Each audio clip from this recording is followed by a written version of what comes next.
हमारे पास जीवन में कुछ खोने का डर होता है कि हम लोगों को खो दें, जो लोग हमारे बारे में क्या सोचते हैं, जो सम्मान हमें उनसे मिलता है, कहीं हम वो न खो दें। या चाहे जो हमें प्राप्तियां होती हैं अपने काम में, अपने व्यवसाय में, वो हमें ज़्यादा चाहिए और चाहिए, दूसरों से भी ज़्यादा चाहिए।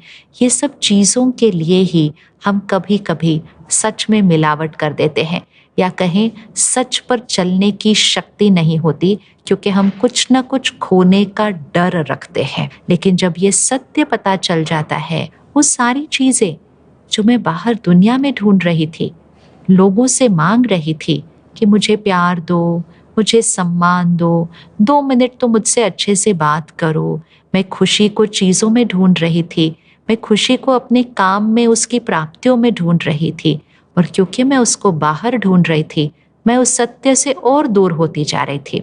तो सबसे पहली बात जो समझ में आती है कि ये सारे जो मूल संस्कार हैं, ये मेरा स्वधर्म है, ये आत्मा का धर्म है, और मुझे अपने जीवन में हर संकल्प में, सोच में इस सत्य को जीना है कि ये मैं हूँ, और मुझे इस संस्कार के द्वारा हर कर्म करना है।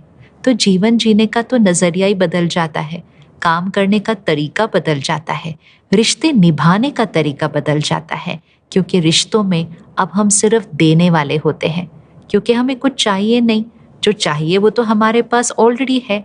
अब हम सबको वो देने वाली आत्मा बन जाते हैं।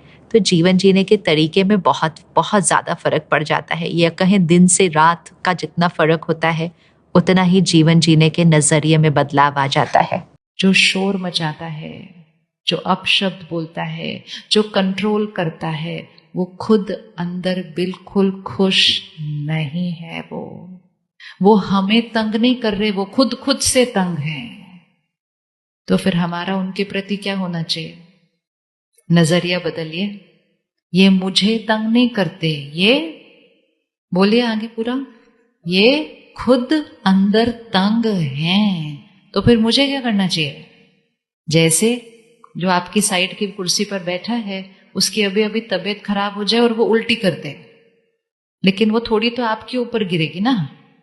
आप ये नहीं बोलते मुझे गंदा कर दिया, आप बोलते हैं आप ठीक हैं। ऐसे नहीं, ऐसे। रिश्ते ऐसे नहीं होते, रिश्ते ऐसे होते हैं।